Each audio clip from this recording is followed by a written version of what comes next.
Assalamualaikum teman-teman. Kenalkan, nama saya Helma Desa Putri. Saya dari jurusan Pendidikan Bahasa dan Sastra Indonesia, NIM 2103010081. Baiklah, di sini saya akan menjelaskan tentang KD 3.5. Berikut penjelasannya.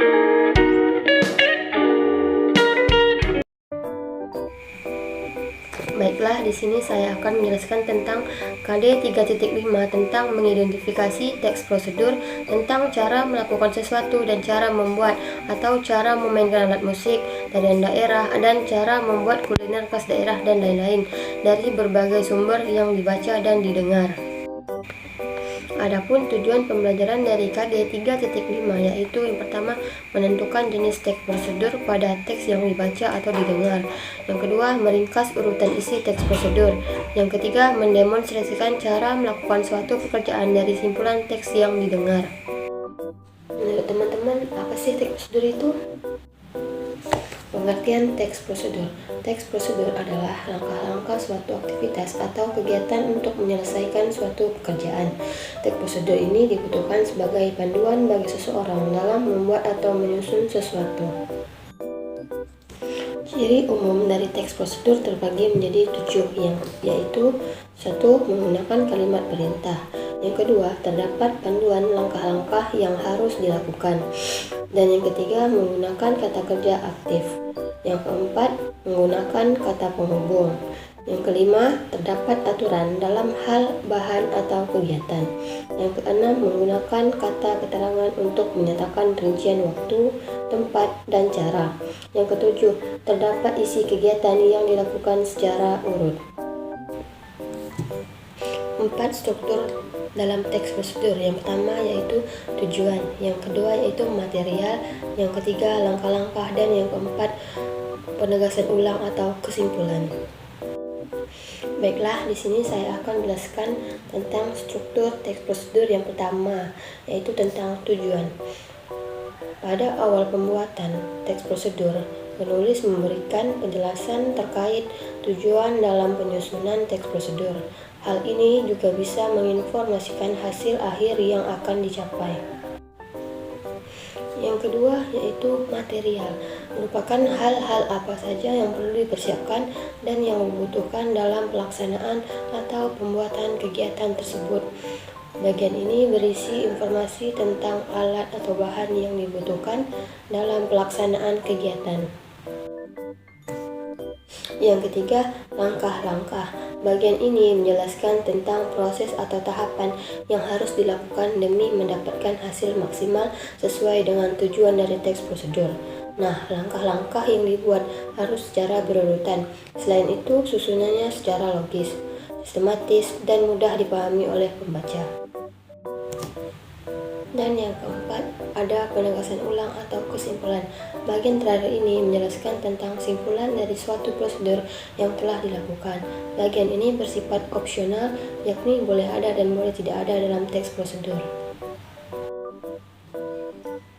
Ciri kebahasaan dari teks prosedur terbagi menjadi 5, yaitu yang pertama ada kalimat, yang kedua ada konjungsi atau kata hubung, yang ketiga ada numeralia, dan yang keempat ada pronomina, dan yang kelima ada verba atau kata kerja.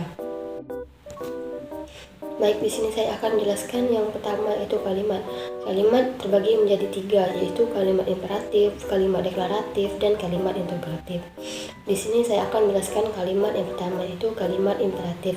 Kalimat imperatif merupakan kalimat yang mengandung perintah dan diakhiri tanda seru. Contohnya yaitu matikan kompor. Yang kedua yaitu kalimat deklaratif. Kalimat ini dikenal sebagai kalimat pernyataan dan diakhiri tanda titik. Contohnya yaitu resep pembuat bolu ini bisa kalian praktekkan tanpa oven. Yang ketiga yaitu kalimat interrogatif. Kalimat ini digunakan untuk mencari informasi dengan memberi pertanyaan dan diakhiri tanda tanya. Contohnya, berapa lamakah tape ketan difermentasi agar rasanya pas? Ciri kebahasaan dari teks prosedur yang kedua ada konjungsi atau kata hubung. Nah, konjungsi ini terbagi menjadi 2 lagi, yaitu konjungsi persyaratan kata dan konjungsi temporal. Baik, di sini saya akan menjelaskan tentang konjungsi persyaratan kata. Nah, konjungsi persyaratan kata ini adalah penghubung yang menyatakan syarat. Contohnya yaitu jika, bila, andai, kalau, asalkan. Selanjutnya ada konjungsi temporal.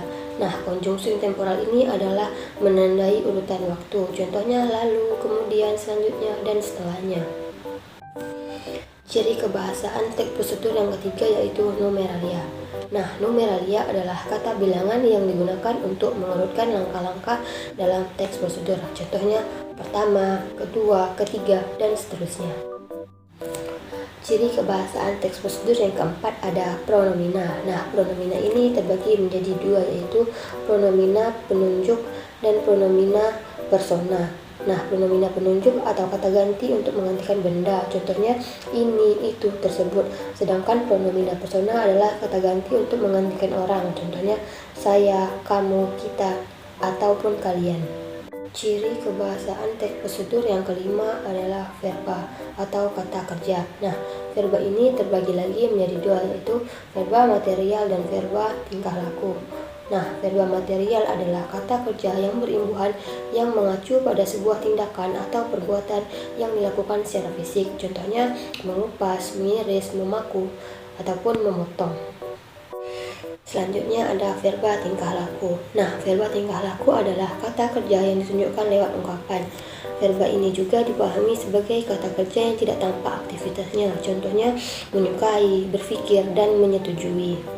Baiklah, di sini saya akan memberikan satu contoh teks prosedur. Adapun saya mengambil contoh yaitu adalah cara membuat kopi. Nah, kopi merupakan salah satu minuman yang banyak digemari orang. Biasanya orang meminum kopi untuk mengusir rasa kantuk. Berikut ini bahan dan cara membuat segelas kopi yang nikmat. Bahan dari membuat kopi yang pertama ada 1 sendok makan kopi bubuk, setengah sendok makan gula dan air panas. Nah, langkah-langkahnya adalah yang pertama, masukkan kopi dan gula ke dalam gelas. Tuang air panas dan aduk hingga merata. Nah, kopi siap dinikmati.